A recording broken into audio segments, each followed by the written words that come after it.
Salut les gars, ouais, comment ça va? On se retrouve aujourd'hui pour un petit live sur One Piece. Pourquoi? Parce que aujourd'hui les spoils sont sortis, donc ils sont sortis très très tard, c'est pour ça que je live tard. Et on a quand même beaucoup d'informations sur sur ce qui va se passer. On a surtout des confirmations par rapport à ce qu'on avait lu précédemment dans les spoils. Et là, dans les spoils complets, on a des détails qui sont plutôt pas mal, plutôt pas mal. Bah après, le chapitre fait normalement bel et bien 13 pages comme on l'avait vu hier, et du coup ça semble être un petit chapitre au final, donc on va déguster tout ça ensemble. J'ai regardé un petit peu, je vous ai tout mis sur le Discord, et c'est une bonne transition pour faire la petite auto-promo les gars. Il y a le Discord, donc voilà, je vous mets énormément d'informations sur One Piece, surtout toutes les informations que vous n'avez pas forcément dans le manga, donc tout ce qui est... Databook, etc. Ça va arriver très prochainement. Vivecard, tout ça. Il y a aussi tout ce qui est mini-aventure. Il y a aussi les informations sur les fruits du démon. Surtout les fruits du démon qui sont pas sortis dans l'œuvre, quoi, qu'on a vu que à l'extérieur de l'œuvre. Peut-être les SBS, peut-être l'encyclopédie qui va rassembler tout ça. Donc voilà, je vous mets ça de côté. N'hésitez pas à aller checker. Il y a plein de trucs. Voilà, si vous voulez vous instruire sur One Piece, je vous mets tout dans le Discord. Donc n'hésitez pas, et évidemment il n'y a pas que ça, il y a tout le côté gaming, tout le côté les lives du dimanche discussion, et aussi le côté communautaire où tu partages juste ce que tu as envie de partager tout simplement.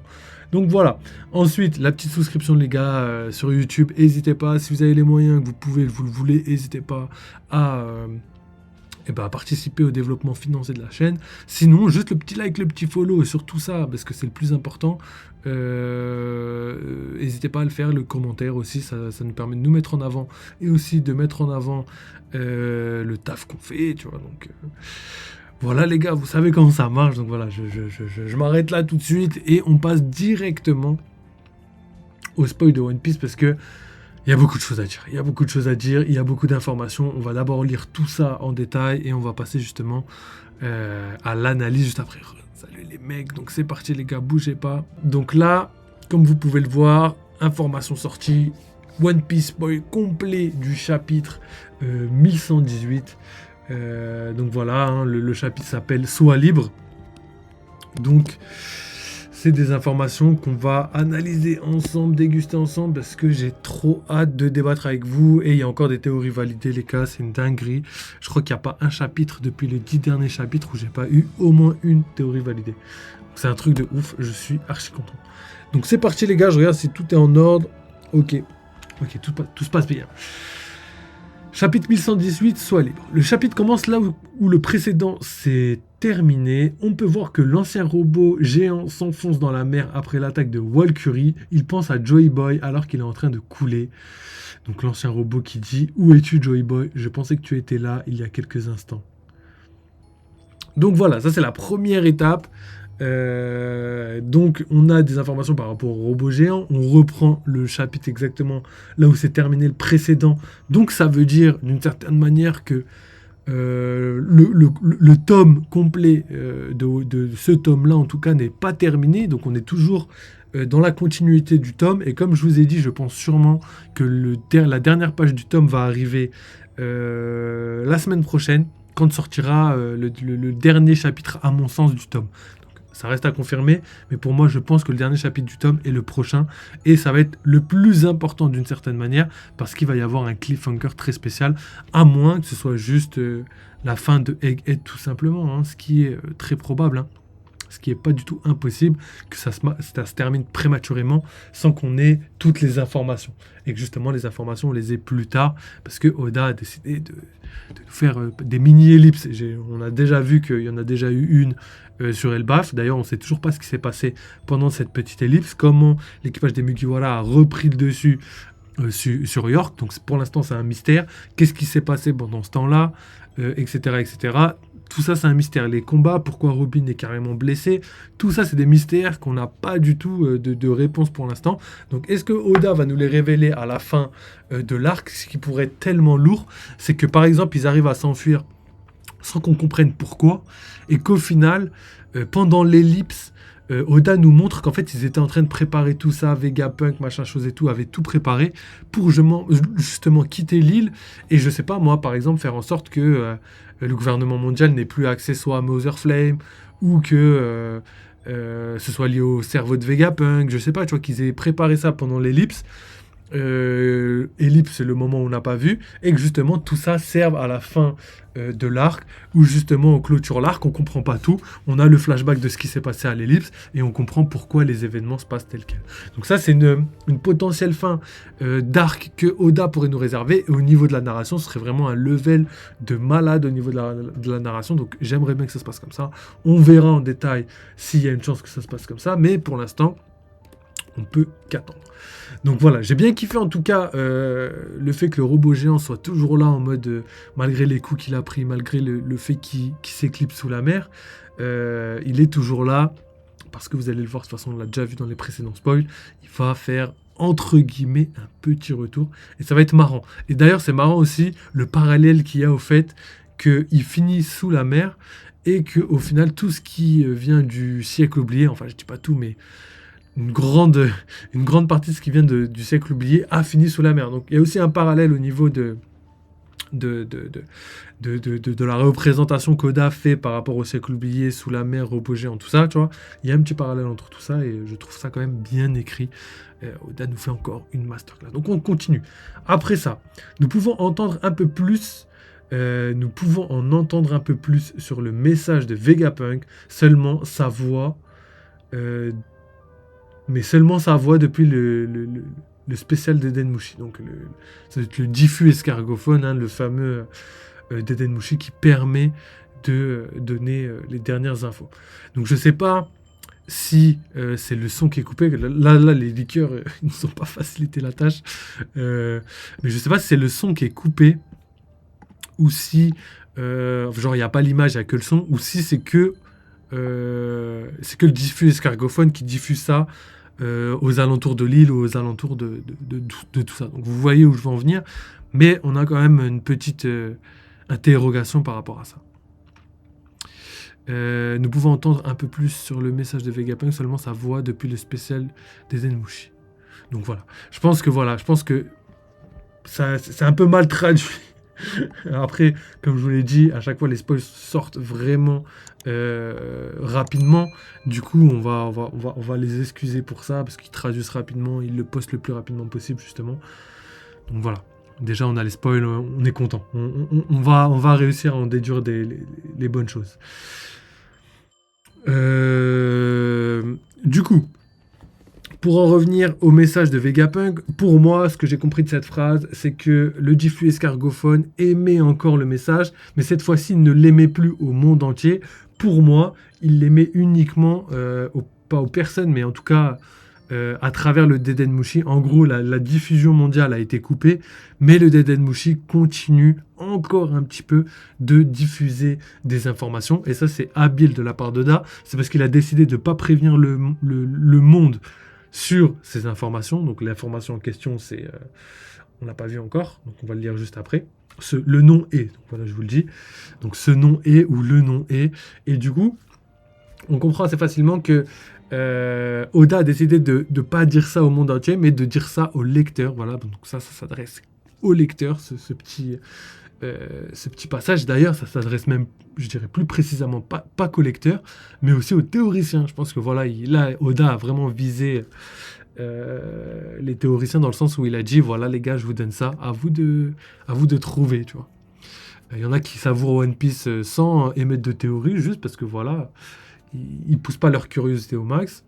Et là, ça c'est vraiment un détail qu'il va falloir étudier en profondeur pour comprendre ce que le message de Vegapunk, en tout cas la dernière partie du message de Vegapunk, veut dire, et veut là où il veut nous emmener, tout simplement.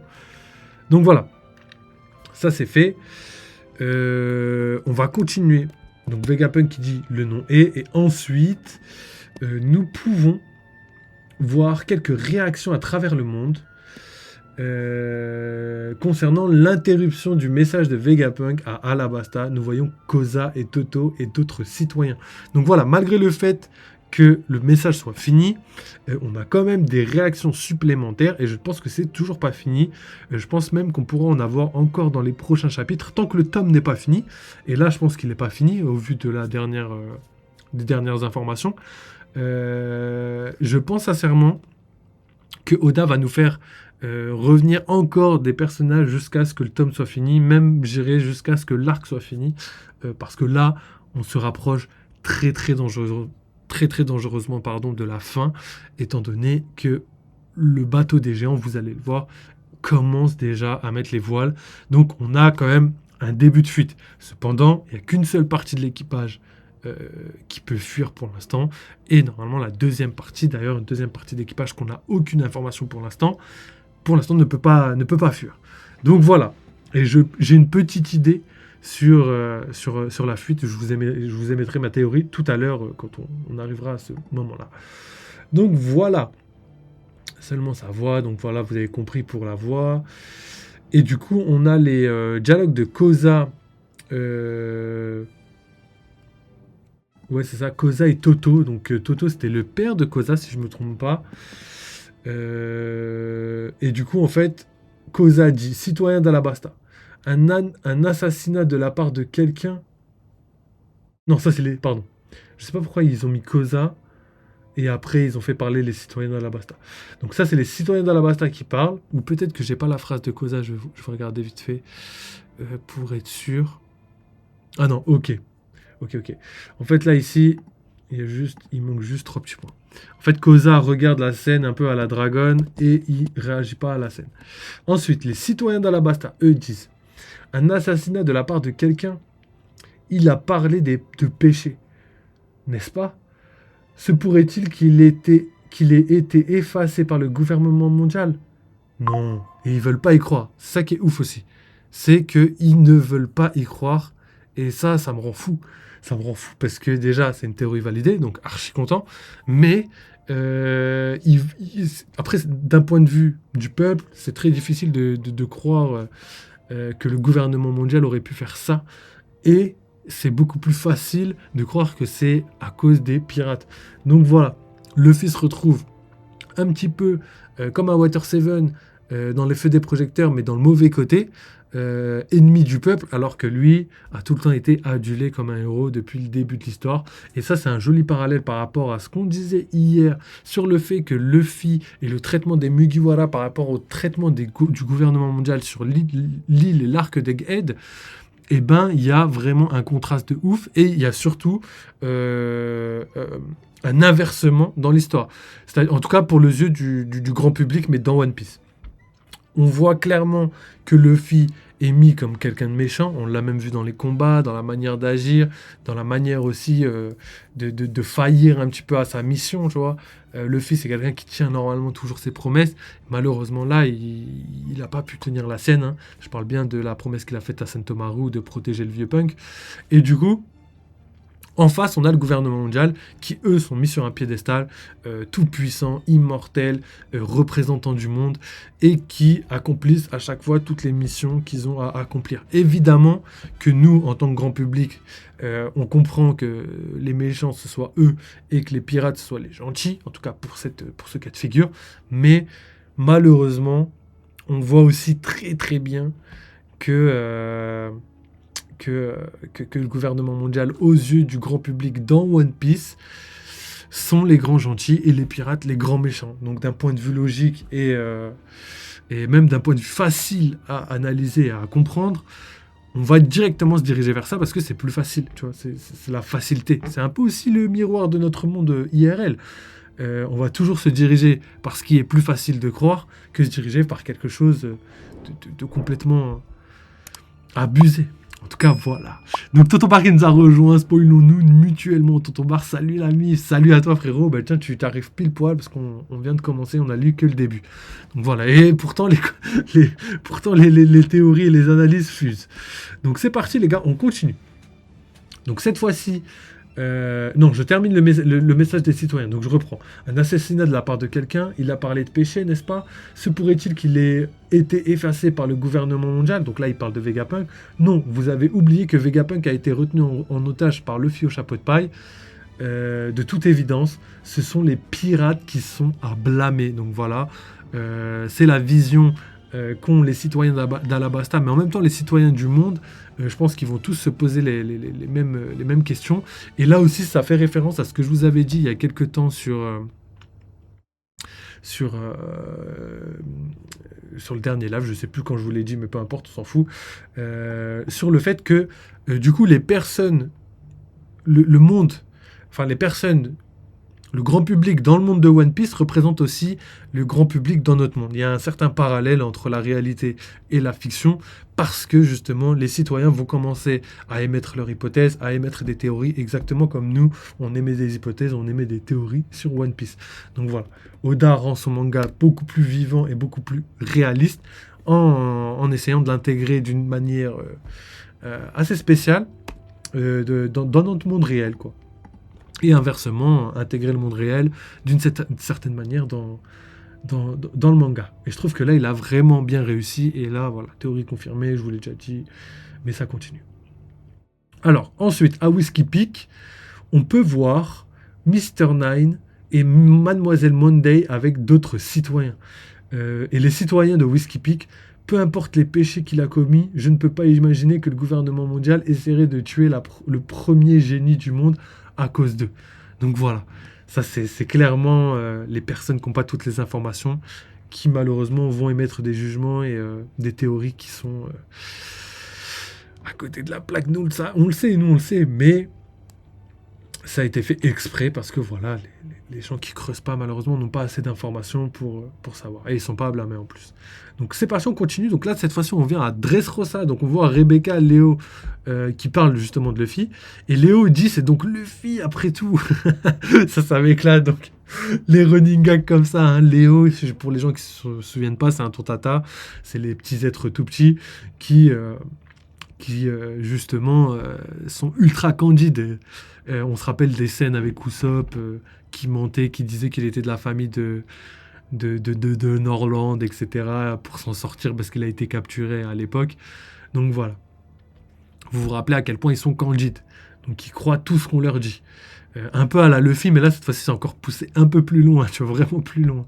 Et du coup il y a Rebecca qui réagit à ce qu'il a dit et elle dit bien sûr que non. Bien sûr que non, tout simplement. Et après, on retourne sur l'île d'Egghead. Donc là, je refais les trucs en même temps de vous parler parce que ça a été mis à l'arrache parce que voilà, je me suis dépêché pour vous les gars. J'ai tout donné. J'ai mis vraiment vitesse max. J'ai même préparé le setup et tout. J'ai fait tout le plus rapidement possible. Je me suis vraiment donné. Donc, retour sur l'île d'Egghead, York informe les 5 doyens qu'il reste encore 2 Vegapunk, Lilith et Atlas. Et d'ailleurs, c'est bizarre, parce que, à moins qu'ils aient mis la main sur comment il s'appelle ? Sur Pythagore. C'est ça, le dernier, là, qui avait traversé le dôme, qui avait perdu 70% de son intégrité à cause des dégâts causés par le dôme. Je sais plus si c'est Pythagore ou pas, je me trompe tout le temps. Edison ou Pythagore ? C'est un des deux de toute façon. Mais pour moi, c'est Pythagoras. Et vous me corrigerez de toute façon si je me trompe. Mais dans tous les cas, lui, pour moi, il n'était pas mort. Il discutait encore avec Stussy. Je ne comprends pas ce qui s'est passé. Donc, est-ce que c'est quelque chose qu'on va pas voir, quelque chose qui s'est potentiellement passé en background et qu'on n'aura pas les informations, en tout cas pour l'instant. Peut-être que tous les Vegapunk vont mourir et que c'est lui qui va survivre parce qu'on aura oublié qu'il était là. Je sais pas ce que Oda nous prépare, mais j'ai l'impression que il veut nous faire croire qu'il reste que ces 2 Vegapunk, à moins qu'il se soit passé quelque chose que je n'ai pas vu. Ce qui est pas impossible du tout. Debunk Hazard qui nous dit le petit c'est Edison et le gros c'est Pythagoras. Ok, donc du coup je me suis trompé. Donc c'est Edison. Je vais essayer de m'en souvenir. Du coup, Edison, normalement, n'est pas mort, si je me trompe pas. Après, ça dépend, le petit. Parce que Edison... Tu sais quoi, je vais regarder vite fait. Je vais regarder vite fait pour être sûr. Parce qu'en fait, Edison ou Pythagore, je sais plus. Il y en a un, il y a une tête, tu vois. Il y a une tête qui sort du corps, donc je sais pas. Edison, non, c'est bel et bien Edison. Donc ouais, t'avais bien compris. Et Pythagoras, c'est du coup le grand et en même temps la petite tête quand elle sort dans du corps, tout simplement. Pythagoras. Ok, c'est bien ça. Donc c'est bel et bien Edison. Je me dis bien aussi que je me trompais. Donc voilà. Vous m'excuserez les gars. Mais Edison. Donc on reprend. Du coup, pas de nouvelles d'Edison. Lilith et Aslas qui sont maintenant pris pour cible. Et du coup, ça fait écho à ce qu'on a dit la dernière fois, que ils sont bien plus dangereux que Luffy, en tout cas pour les Gorosei, à cause du savoir et de l'accès aux Punk Records qu'ils peuvent avoir. Donc c'est ça qui met le GM en déroute, qui le met en difficulté. Donc on continue avec York, dit aussi que Punk Records continuera à grandir même après la mort de Stella. Les 5 doyens décident que leur prochaine priorité est d'éliminer les Vegapunk restants. Donc voilà, je pense que vous avez assez compris pour quelles raisons ils ont choisi de mettre cette mission en avant par rapport au reste. Mais encore une fois, les gars, je le répète, les doyens, une masterclass d'efficacité.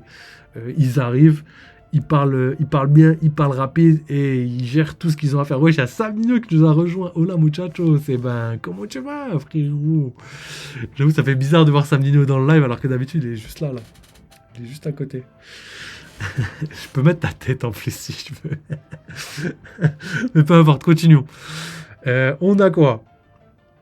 Les 5 doyens donc, qui décident que leur prochaine priorité est d'éliminer les Vegapunk restants. Donc voilà, en plus ça c'est bien mentionné, ils décident que leur prochaine priorité, donc c'est des mots forts pour bien montrer que l'échelle d'importance entre les Vegapunk et Luffy, Nika, tout ce que vous voulez, est bien plus importante du côté des Vegapunk que du côté de Nika. Donc voilà, Nika c'est une menace, mais peut-être aussi qu'ils pensent que vu que Joy Boy entre guillemets a été dérouté déjà une fois, c'est pas le pire. Ou peut-être que le message et les secrets du monde sont bien plus importants que juste quelqu'un qui ressemble à Nika. Donc je sais pas, mais en tout cas, on va devoir voir ça en détail parce que plein d'interrogations tournent là-dessus. Donc on verra pour les théories tout à l'heure. Ça me dit qui nous dit PTDR, non, ça ira.